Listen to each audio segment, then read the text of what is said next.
আমায় শুনবে কে? এখন তো দেশের আবাল বৃদ্ধ বনিতা সবাই স্বাধীনতার মন্ত্রে দীক্ষিত।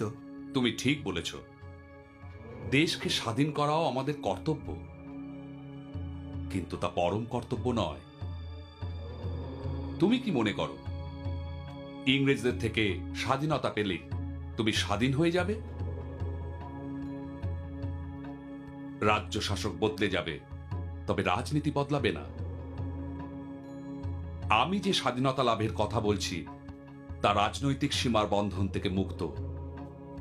এই পার্থিব জগতে সবকিছুই অস্থায়ী, একমাত্র কৃষ্ণ ভক্তি হল ধ্রুব সত্য।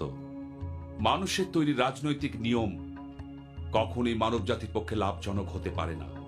এটা বেদশাস্ত্র আর গুরু শিষ্য পরম্পরার সিদ্ধান্ত। আর যখন মানুষ নিজের নশ্বর পার্থিব দেহ এবং জন্মভূমিকেই পূজ্য বলে মনে করে, তখন সে ভ্রমের আবর্তে হারিয়ে যায়। তখন এ জগতের কোনো প্রণেতাই তাকে এই মিথ্যে ধারণা থেকে বেরিয়ে আসতে দেয় না।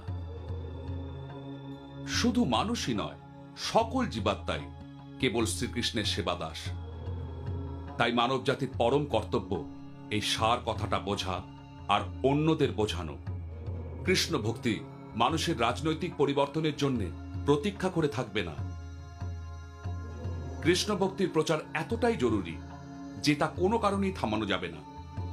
সেই জন্যে তোমাদের মতো উচ্চশিক্ষিত যুবকের এই কথাটা বোঝা আর অন্যদের বোঝানো অত্যন্ত প্রয়োজন। আচ্ছা, আজকের এই সমাবেশের এখানেই ইতি। হরে কৃষ্ণ।